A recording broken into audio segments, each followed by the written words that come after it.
Democrat James Walkinshaw will finish the late Jerry Connolly's term. He ran against Republican Stuart Whitson, but as you can see, it's a pretty one-sided race with Walkinshaw getting 75% of the vote.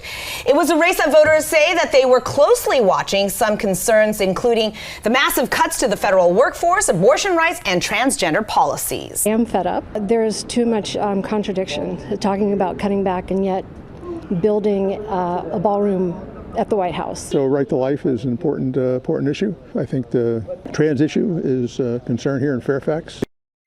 Now, voters say they're also looking towards the general election there in Virginia in November, where they're going to choose a representative for the House of Delegates, as well as the governor and lieutenant governor race and attorney general. Do you solemnly swear or affirm that you will support and defend the Constitution of the United States against all enemies, foreign and domestic, that you will bear true faith and allegiance to the same, that you take this obligation freely without any mental reservation or purpose of evasion, and that you will well and faithfully discharge the duties of the office on which you are about to enter, so help you God?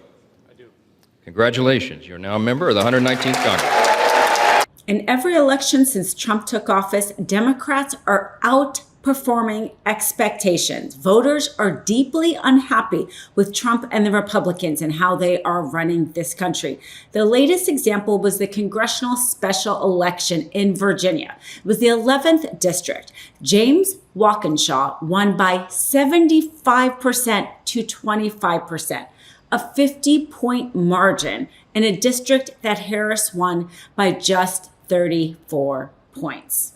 And that is just one example. This notion that Republicans are coasting right now and the wind is beneath the sails of Donald Trump is just not borne out by what's really going on the ground. The huge victory by Democrat Representative James Walkinshaw, who filled the seat left vacant by the death of Democrat Jerry Connolly, is a testament to how bad Trump's policies are affecting everyday people. His message was essentially the economy and specifically jobs. Trump and Doge cutting and firing federal workers in huge numbers based on nothing other than their desire to evidently remake the system or frankly gut the federal workforce to make the federal government less efficient, less workable, so people become even less trusting of the government and question what kind of services the government does. This is what happens when you gut departments and agencies. Well, we all saw this in real time. But obviously, Virginia is deeply affected by that because huge numbers of the federal workforce live in proximity to DC, as they would have to go to the DC buildings. So he kept his laser focus on how Trump and Doge was affecting the people in his district and saying that his district, most people know somebody who was fired by Trump, not for cause, but just because they wanted to make these cuts in order to give tax cuts to billionaires.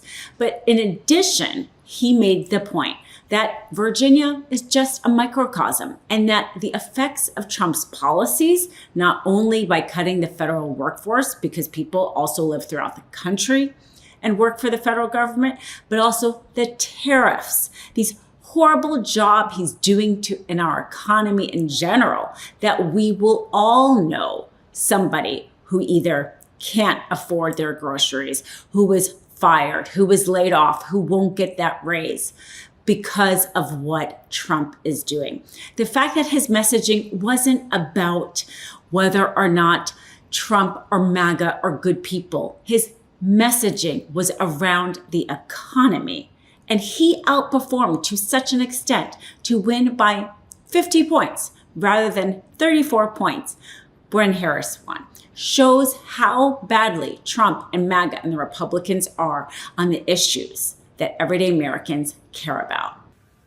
I don't want to see a shutdown. I know House Democrats don't want to see a shutdown. Republicans control the White House, the House, and the Senate. So it will be up to them whether we have a shutdown or not.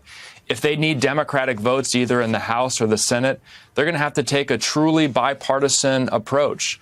I can tell you I will be advocating to avoid the skyrocketing Affordable Care Act premiums that were part of the so-called Big Beautiful Bill, the cuts to Medicaid. I will be advocating to end the attacks on our federal workers. I will be advocating for the administration to actually spend the funds that Congress appropriates.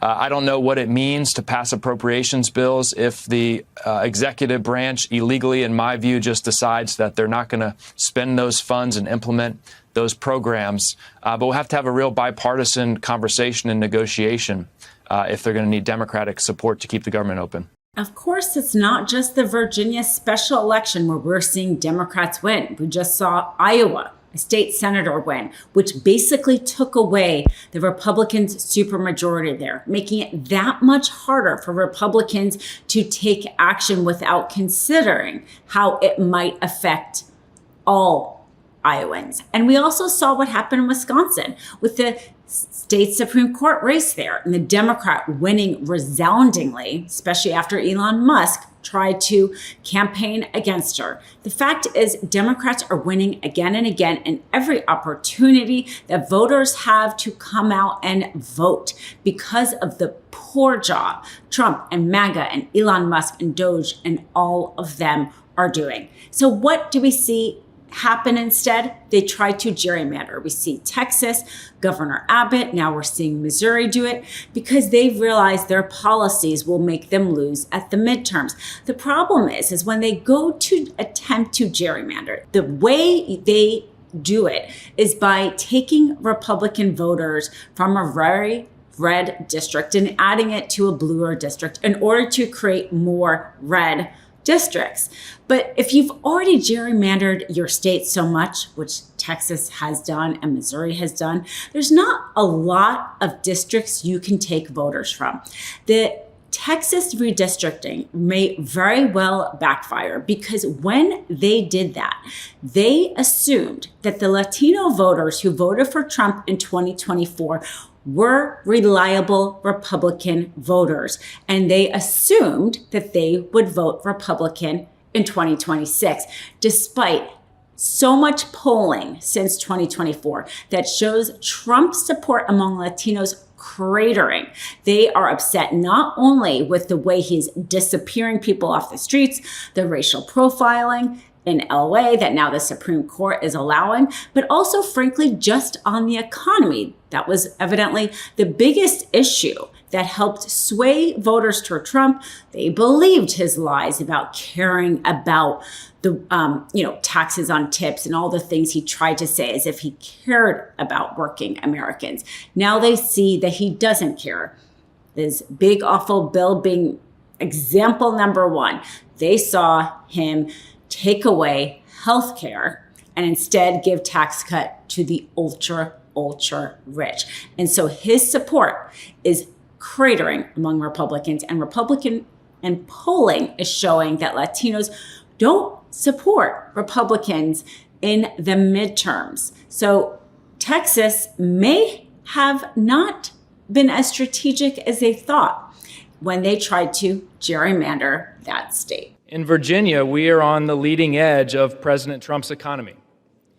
In my district, everyone knows someone who has lost their job due to the agenda coming from the White House and too often from this chamber. If we do not change course, what is true in Northern Virginia today will soon be true in every district in this nation.